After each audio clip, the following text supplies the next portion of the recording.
how'd you was you a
Welcome back. This is the Scattered Abroad Network. We're live at Polishing the Pulpit, and we have a special highlights podcast for you. Both of our guests today are not strangers to Scattered Abroad. In fact, one of them I just interviewed last month. It feels like yesterday, but we have with us today two athletes that have played professional ball, both football and basketball. But the most important thing about them is that they're Christians. I'm going to let them introduce themselves, but first I want to say that from the NFL side, we have Jordan Evans. Jordan, go ahead and tell us a little bit about yourself. Yes, Jordan Evans from Oklahoma, played at OU. Had the opportunity to play 5 years with the Bengals, retired of April of last year. Currently residing in Florida, finishing up a degree with MBA and with the World Video Bible School program. Looking forward to see where my next few steps in my life go. Absolutely. Well, we're thankful that you're with us today. I'm glad to have you, as well as an old friend of mine now. That's been 10 years, right? We have to say we're old friends at this point. This is Norris Cole. Norris, tell them a little bit about yourself, brother. I'm Norris Cole from Dayton, Ohio. Won 2 championships with the Miami Heat. I'm a member of Needmore Road Church of Christ. And I haven't decided when I'm going to retire, but it's coming soon. I'm looking forward to doing some work for the Lord, so glad to be here. Absolutely. Well, we're glad to have you both on here.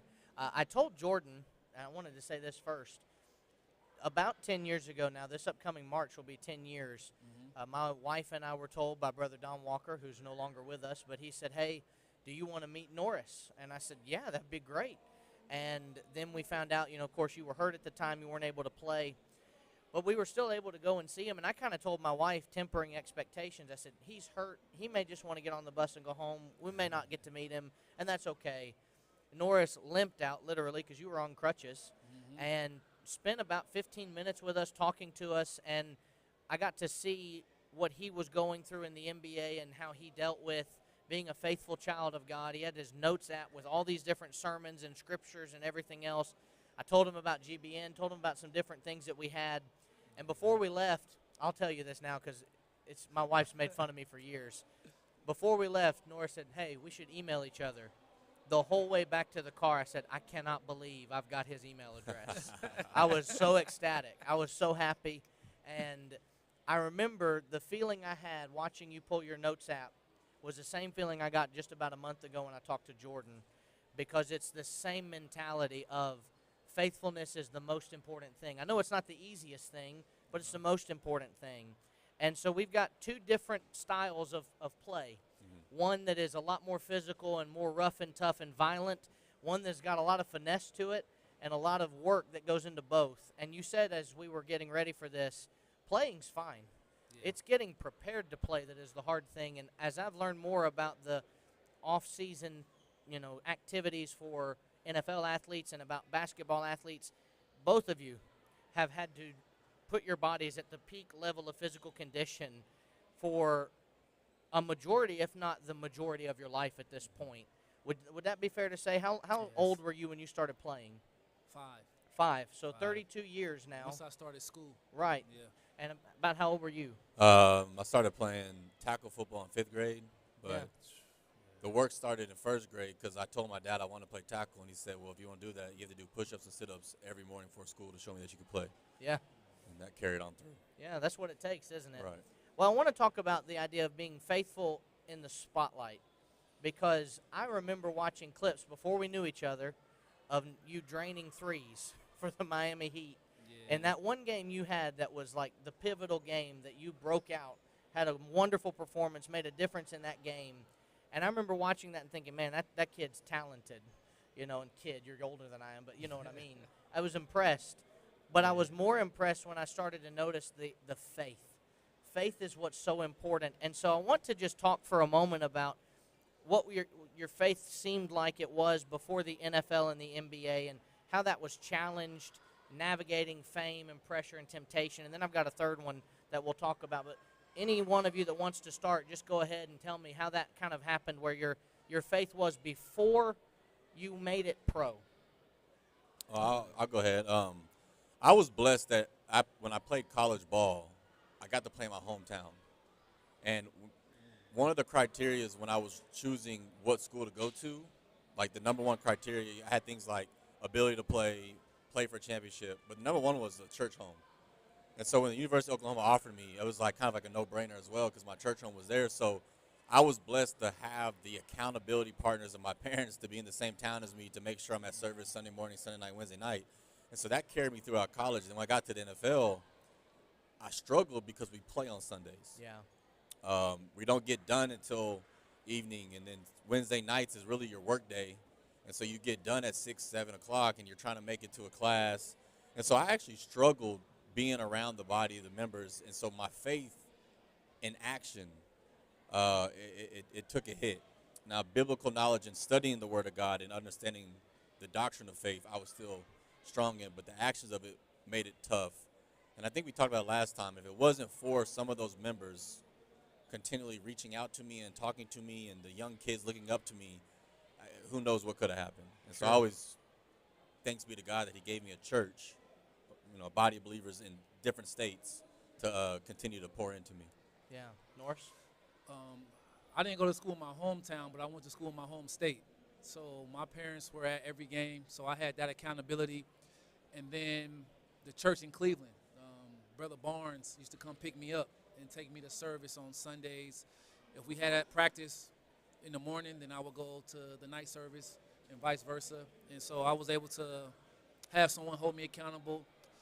And as I went pro, I got to meet people like you who connected, and Brother Matt Welling, who connected me with other churches. So when we would travel, sometimes we have 14-day road trip. Yeah. When we would travel in different cities, they would connect me with the churches, the local bodies there. And so every year, it's like we would go to the same cities. So I got familiar with the churches.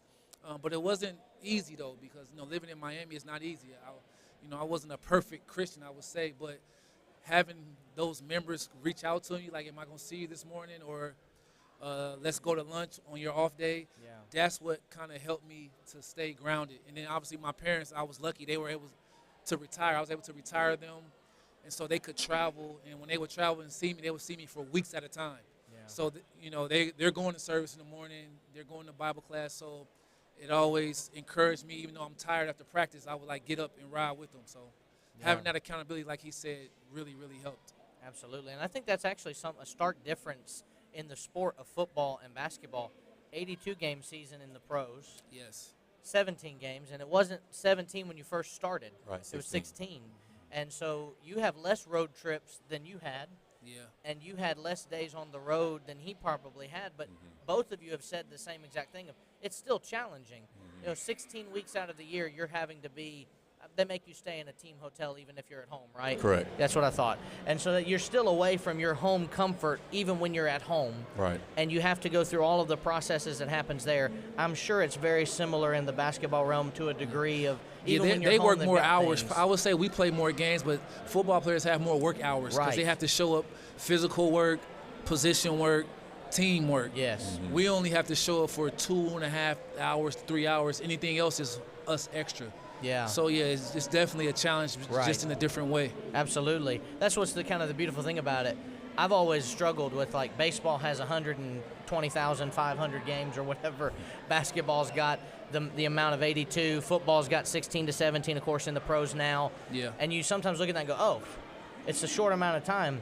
And yet you see players that talk after their season ends of I'm going to take 1 month off, and then in March I've got to get right back to it. Right. And that's 5 months before preseason begins. Right. And then it's the same with you. I know that you had, you come off the pinnacle of an NBA Finals run where you win back to back. Yeah. What's practice look like? When's the next time you were working out to get ready and get back into the swing of things?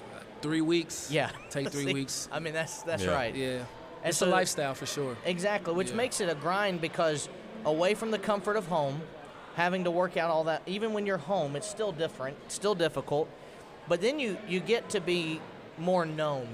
And I know you know what this is like specifically from a championship side of things, but you know what it's like to be on a team that literally went from being kind of a basement dweller to playoff contender, Right. and being talked about in different lights. What was that like to be there? We talked a little bit about this last month, but what was it like to be on a team that literally from the draft pick of Joe Burrow Right.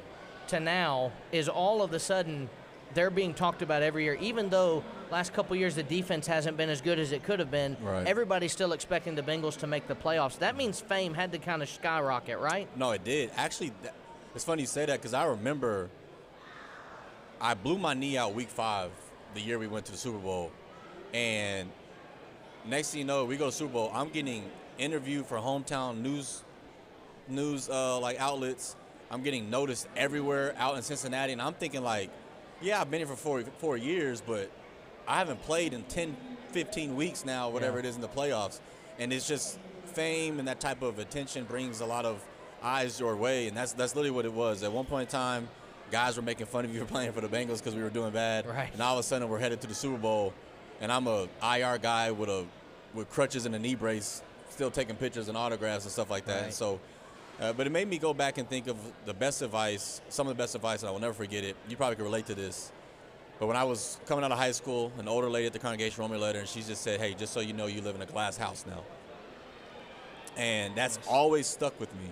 And then whenever basically that limelight came again from making it to the Super Bowl, it was heightened to the point where, people are always watching and looking. Yeah. And on the flip side of that, you played with LeBron. Obviously, that's going to draw some attention. And at that time, that was the height of LeBron's both hatred from fans and love. You either really loved LeBron at the time or you really couldn't stand him because of what happened with the decision and everything else. But he was big time. He's still playing today in the NBA, still a big time name. But you were on a team that was kind of like, if we put it in NFL terms, the Patriots of basketball. Nobody wanted you to win unless you were a fan of the Miami Heat. And so I know that meant that you had both a lot of people reaching out and saying, hey, I love your game. I want you to talk to me, take a picture, autograph. But I'm also sure that you had some that were thinking, man, I really hope you lose tonight. What was it like to be on a team that was not just good enough to win a championship, but you ran it back? Yeah, it was fun. I'll say that. But like he said, everything you did was lights, camera, action. So, you had to be careful. I'm a private guy by nature, so that made it easier for me as a person. But I knew, like, anything that I did, it could possibly be, like, leaked to the media. Sure. So you learn how to be a professional in the utmost. And like I said, my family, man, they never switched up on me. So the way I was raised in Dayton was the way that they always conducted themselves. So it helped me to be able to stay in that realm. Yeah. And I always knew that at the end of the day, no matter how famous our team was or I was, it could always be taken away. And, the study of Job, which I talked about when I spoke here in 2019, it could always be taken away. Yeah. And so I always try to keep that in mind and try not to get too high because, I didn't hear no that word a lot playing for those teams. Everything was yes, everything was green, everything was go. And so having that perspective kind of helped keep life kind of in order a little bit. Yeah, it's hard not to. I can't imagine you go somewhere and someone recognizes you. It obviously makes you feel good, right? If you walk into a room, you don't think anybody there knows you, and they come up and say, hey, I watched you play at OU, or I watched you play for Miami. That obviously is an initial moment because we're human. Oh, man, thank you for recognizing that. I appreciate that. But it can quickly go to your head if you're not careful. And what I love about both of you is the mindset of God is what's most important, and the idea of what Paul wrote, am I seeking to get the approval of men or of God? Right. Yes, you played a sport where the approval of men did matter because obviously the people that were in charge of keeping the roster in order needed to be pleased with your performance enough to keep you, or all of the things that go along with that. The fans, you wanted to make sure, like you said, I don't want to say anything or do anything that would put me in a bad spot, in a bad light. But at the same time, at the end of the day, neither one of you are of the opinion, especially now as we're talking, that it would have mattered if man looked at you in a certain kind of way as long as God looked at you favorably. Right. And that's what I want to ask now is, I know the very little that I know about the limelight of sports, that there are absolutely going to be moments where you go out as a team to a city and maybe you're given a certain amount of hours to have for yourself. Maybe it's a couple hours or whatever. Most of the team that you both played for would not have been members of the church, and so a lot of those activities might not have always meshed and gelled. We've talked about this a little bit before.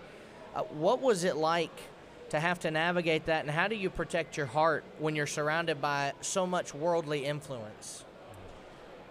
Well, I've been on both sides. I've been curious to want to know what does the pro lifestyle look like? What does the VIP access look like? So, I've experienced it and seen it, and I've understood that that's not obviously the places Christians need to be. And so what I learned to do was you find out who you are. What do you like? And so I like movies. Mm-hmm. I like certain types of music, and I like talking on the phone. And so I would get something to eat, go out to dinner, get something to eat. Then I come back, and I start watching shows and movies and talk on the phone with my friends and different things like that. But yeah, going out to the club and doing things like that, I've experienced it, and I realized you're not going to save anybody going there. Right. And that's one thing you realize. You say you want to be a good influence, but you have to know certain places you're not going to influence anybody at a certain time. At 2 in the morning, 3 in the morning, you're not influencing anybody being out. So, and once I've seen that it's not as fun or as it's hyped up to be, you realize, like, hey, listen, this is definitely not as fun as they say it is. 1, 2, I shouldn't be here. 3, I'm not getting anything good out of it. And so, once I realized that, it made it easier for me not to participate in those things. Sure. Yeah. And of course, both of you been on a championship level roster and gone to the championship games in your respective sports. And I'm sure you both know what it's like to be walking maybe to a team dinner or to do whatever. People are shouting out things that they'll do for you or that they'll help you do, and hey, come hang out with us and do whatever. And so that's obviously a pull as well, I'm sure, to be able to say no to those moments. But what about your experience in the NFL with that? Because you played in the NFL 5 years. Right. Yeah. Yeah, it's a lot of people don't realize what makes it so hard is the accessibility that you have to everything, right? Yes. Like, I don't know if I can explain it on how easily you can access sinful things and At any time, and how it's accepted, and how when you don't do it, you're honestly an outcast. And next thing you know it, if you don't pay attention, this is what happened to me. You wake up one day and you kind of look like everybody in the locker room. And kind of what you were saying about there's no profit in it. And Lord willing, whenever people go through certain things, you would hope it doesn't take them a long time to come to this conclusion, right? We talk about the parable of the lost son. Hopefully he learned after his very first time taking a bite of the pig slot that it's time to go home. Yeah. But unfortunately, some people that go through those things, and you have to kind of find your lane. I'm a big movie guy too. I like food, things that matter, and I like talking on the phone. I like chilling at the house. I'm not big into video games, things like that. But you have to kind of find a lane that's separate. And what really knocked me in my head was honestly post-playing, and I'm studying with people. And they're coming to me for biblical questions, but I'm not seeing action upon there. And my mother said, do you think the reason why they're not coming to truth is because of the way you're living? And, it was like an uppercut from Mike Tyson. I had to really look at myself in the mirror and be like, you know what, Mom? And so, therefore, a lot of those things can't even be associated with you if you want to really have a true impact on the people you're around. Yeah, well, that's the thing. It is a privilege to be tempted. If you look at it from James 1, 2 through 4, count it all joy when you fall into diverse temptations, because you have an opportunity to show, I can do this. Right. I can make it through. But we're also human. I've never been on a championship roster that's not in Madden or NBA 2K. Okay, I'm never going to know what that's like to be walking down the street and someone call my name out because I hit the game-winning 3 or I made this game-stealing interception or the stop on 4th down. But I'm tempted just as you are. Yeah. We're all tempted, and we all have at times stumbled and not done the right thing in the way that we should have done. And yet God's grace is still there and available for us if we'll just change our lives and get back on the right path. Proverbs 4:23, keeping our heart with all diligence, is not an easy overnight decision. Mm-hmm. It takes a lot of time and effort, and especially in the case of travel, a lot of preparation and execution. I don't know what it's like to travel for a team, but I do travel a lot for work now, and it is easy you're sitting in a hotel room, and you could say to yourself, no one knows who I am in this city. No one will know if I go and do anything, but God would. Right. And that's what always stops us. It's not that it was only wrong because people would know me. It's wrong because God would know me. It's like Joseph said to Potiphar's wife, how can I do this great wickedness and sin against God? Mm-hmm. God was the one Joseph was the most concerned with hurting, because if I hurt God, other people by proxy get hurt too. But I should be most concerned with hurting God, because if I never hurt God, I'll never hurt anybody else. Right. And so that's an important point about keeping your heart, and I appreciate your information on that. So let me ask you this, because I know high school, being just a Christian in general, you can get made fun of for that. Mm-hmm. You're on a professional team. Okay, you've got people around you that may not understand the lifestyle and the reasons that you're doing what you're doing. How did your teammates respond to your faith? Early on, I got made fun of a lot. Like a lot, especially in college and in the league. They didn't understand it, but if you stay with it, they end up respecting you for it later. But early on, I got made fun of a lot, and then those same people that made fun of me years later would say, man, I wish I was on that path, or they come to me for advice because they might have hit a rock bottom in their life. Yeah, I don't want to say I was made fun of. I was just known as being a little different, that's all. Because it's not like you go in there trying to preach to them. It's not like that. It's just that when certain decisions are made, some of the times you just won't do what the majority of the people do, or the way you talk, you might talk different than how they talk, or when you get angry and upset, you might not do what they do, and then that becomes noticeable.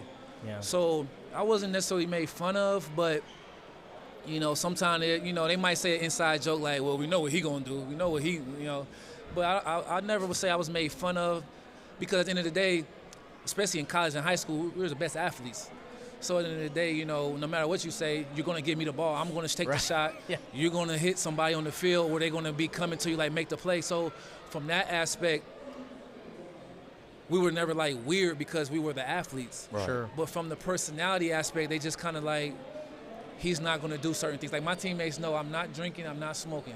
Yeah. So they didn't make fun of me for it. They just knew, like, that's just not what Cole do. He don't do that. Yeah. And like he said, they later on, as they get older, they be like, man, I wish I would have been like that. And if they have, like, a kid, I'm sure they want to bring their kid to talk to you instead of, don't do what I do. Go do what he did. Go do it. Yeah. And so that's kind of how it is now. And then to that, so I had a coach tell me I won't play long in the league unless I start drinking and smoking. Like, rookie year, he found out I didn't do that stuff. He said, you won't make it long. And I was just like, wait a second. Like, I feel like that's like the exact opposite. Right. And, getting called lame and all that stuff because you won't drink and smoke. That's a known thing. And then next thing you know, it got to the point that even if I looked like I was going to, I had now guys that wouldn't, what I'm saying? I wasn't going to, but, like, they wouldn't even bring it around me. Sure. And so it was a process. But hearing a coach say that, it was just a blessing that I played for him 6 years later. I told him, hey, just so you know, I never did it. Yeah. So. Well, they think you're a goody two. First of all, they think you lying when you say that first. Like, in my draft process, they said, so you mean you never drunk or smoked? I was like, nah, literally, I never have. And they was like, so what do you do for a good time? It was like, I mean, I know how to drink lemonade, Arnold Palmer's, Shirley Temple. Like, there's plenty of things to drink when you go out to eat. And so it's funny that you said that, because a lot of guys really like, they be like, well, what do you do? It's like, drink fruit juice, drink juice.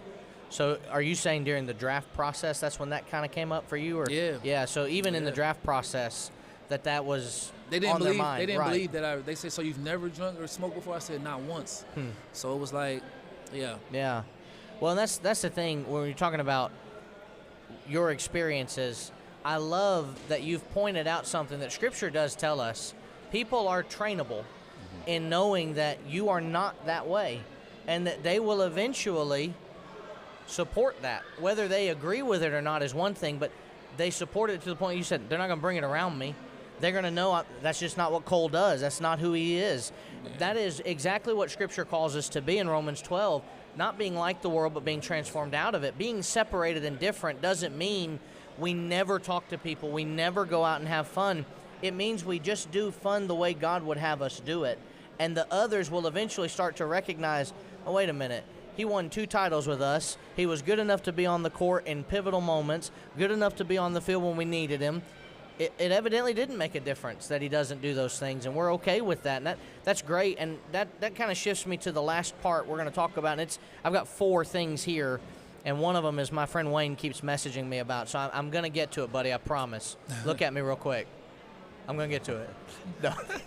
Okay, the first is life, basically faith after the game is over. It's over for you, I know, in the sense of you're no longer playing. You said that you're not sure, but you're getting closer to that time of recognizing cleats might go up soon. You know, the shoes are going up at some point. What does faith look like for you now in everyday life and ministry? Oh, go ahead. Now I try to take the title as a young evangelist, as a gospel preacher. And so when I say that, I have to go do it. Yeah. And so I'm trying to be actively involved with some friends. Actually, one of my former teammates that played with me at OU, playing NFL, we baptized him. He's a New Testament Christian now. Some guys from my hometown area that I played against in high school are now members of the church. And so I minister with them. We have Bible studies on Tuesdays. I teach and preach anytime I can. And, you know, that's really probably more for me. You know, the opportunity you get to teach and preach is really the opportunity you get to study whatever topic you're doing. Sure. And so now I just do that and try to be a resource of anybody that's in my circle, whether it's my sister or family, they can call me and rely on, whether it's to study with somebody, help a young kid out, or just help them in their own matters. Yeah. Norris?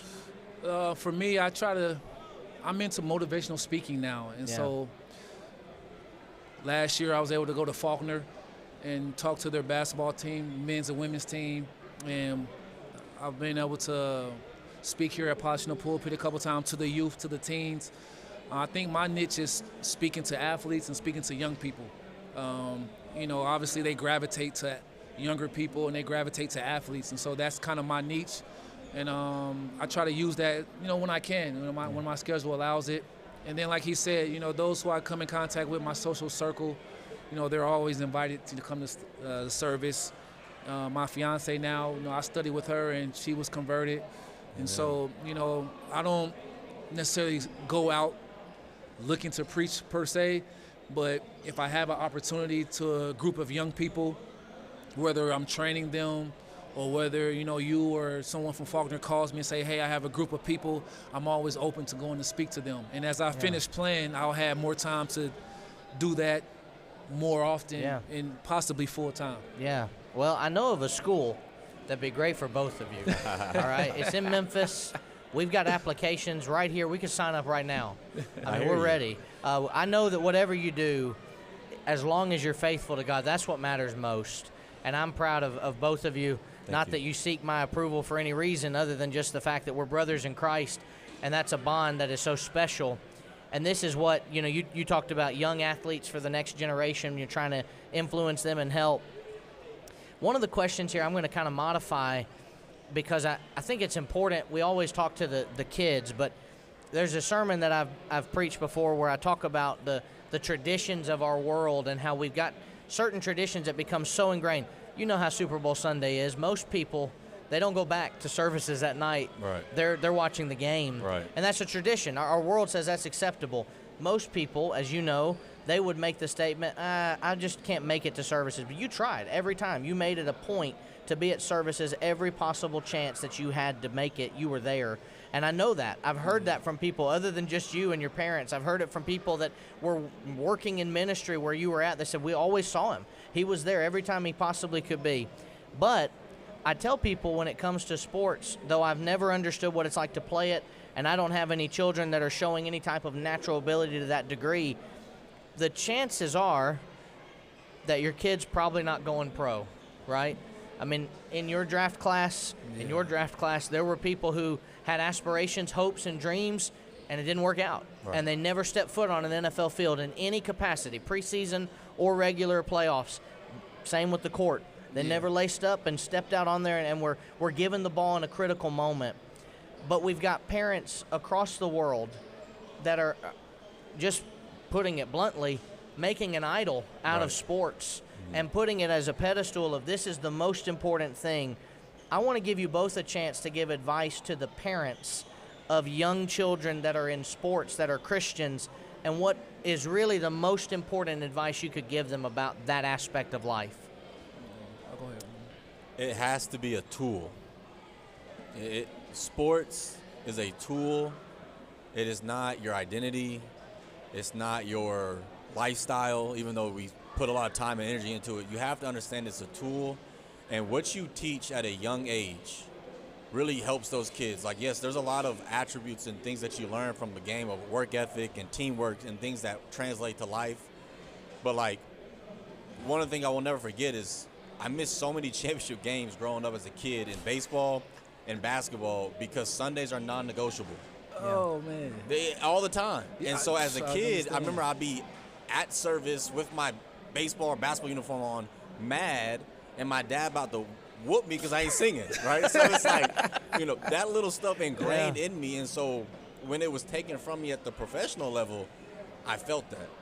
And parents now started now when they're young. As much as you love sports, it's a tool, and understand what you're seeking first, because it's a lot easier to grain them at a young age, and then next you know you want them to do it when they're 18. You never did it for 18 years of life. Right. So That's right. Yeah, Norris? I'll piggyback off of that.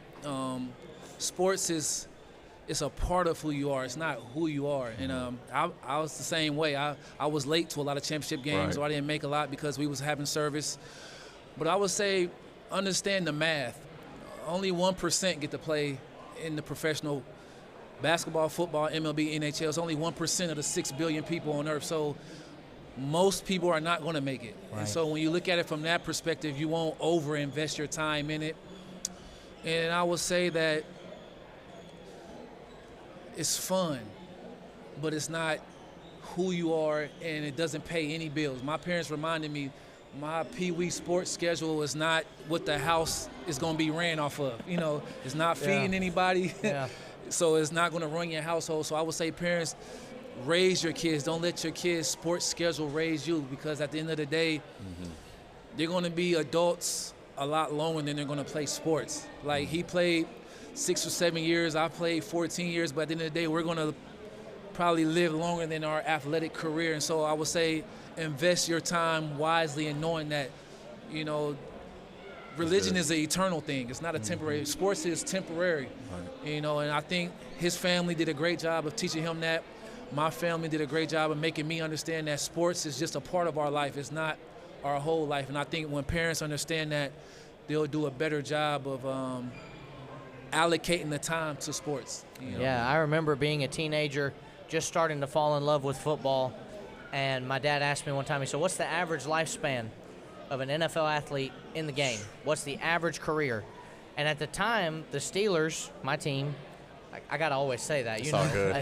We're brethren, but we're not going to agree on Try to that. rub it But in. my Steelers at the time were still at the peak. They had won 2 Super Bowls in 3 years. They had gone to a third Super Bowl and just lost to the Green Bay Packers. So we had a lot of veterans on our team that had been drafted and been lucky enough that they made it to 10 or 12 or 13, 14 years.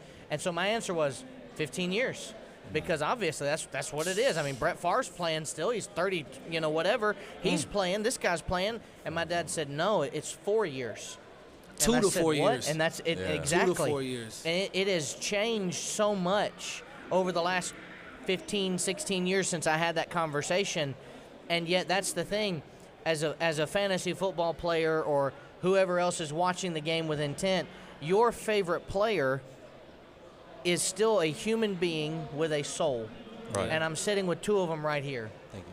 And I love that. Despite what happens in the sport sometimes that is not what God would have it to be, in spite of all of the challenges that each of you face with injuries, and sometimes, we can talk about it, just feeling like nobody wants you, which made me mad. I remember screaming at the Grizzlies every night. I know of a guy who could help you. Call him. Yeah. And yet, sometimes it just doesn't work that way. But there's someone who knows you, and there's someone who, in spite of the pain of being on the field knowing this might be it, he'll lift you up, he'll preserve you, he'll care for you. And I think that as I look at the final verse that I've got here, it's Colossians 3:17, whatever you do, do all in the name of the Lord. And I have no question, both of you, to the best of your ability, are doing what you can in that department now. And though I'm sure you would admit, not perfect while you played or while you're playing, sometimes things happen, but you've strived to be that as best you can, both on and off the field and court. And that's exactly what God asks, because someday you will be in your 60s and 70s, Lord willing, and you will have a group of kids around you wanting to know what it was like. as they're looking at history and seeing the different things that happen. You won't be able to tell the history of basketball without LeBron James. Right. It's starting to look like you're not going to be able to tell the history of the NFL without Joe Burrow. So therefore, your teams will continue to be talked about decades from now, maybe hundreds of years from now if the world still spins. What will we tell them but be faithful, and whatever you do, do all in the name of the Lord. Jordan, Norris, you have anything else you want to say before we bring this to a close? No, I just appreciate it. Thanks for all the work that you guys do with the Scattered Abroad Network, and Lord willing, we do what was meant to be done and seek and save the lost, man. Absolutely. Norris? Yeah, I would like to say thanks to Jordan because sometimes when you're a Christian, a professional athlete space, you seem like you're the only one, or you think you're the only one, or you haven't met the other ones. So It's nice to formally meet you and Yes, have sir. like an ally, Likewise. who's lived similar and going through some similar challenges, to have somebody to relate to. Because like you said, it's not many pro athletes in life in general, Right. let alone, Christian athletes. So I appreciate you and good to meet you, and hopefully we'll stay in contact. sure. And then I would just give some advice, like to kids out there. Nothing wrong with being an athlete, Right. but I would tell them there's certain temptations that you may not want to have to go through. You heard the saying, I don't want to get burnt by the iron if I know it's hot. And some kids like, I got to experience for myself. I would say, playing professional sports is cool, but for some people, if you know your personality, it may not be what's best for your soul. Right. Because some temptation you can live through, but some temptation, if you get burnt, it's permanent. Right. And so I would say, it's not for everybody, and it's okay if you're not a pro athlete, and it's Right. okay not to strive to be one, because like I said, the temptation is very real, and it's not for everybody. For sure. Yeah, everybody wants to pick up the ball Yeah. and dribble and dunk and shoot the game-winning three. Everybody wants to be able to make the game-saving tackle or the catch to win the Super Bowl, whatever it is. Everybody wants to have that moment. But I think if we look at life the way God intends us to look at it, everybody should want that moment where we hear, well done, good and faithful servant. And that's all that counts. And so I thank both of you for being with us. Thank you for watching today and being a part of our highlights episode that's been special here from Polishing the Pulpit. And we will, Lord willing, see you again soon.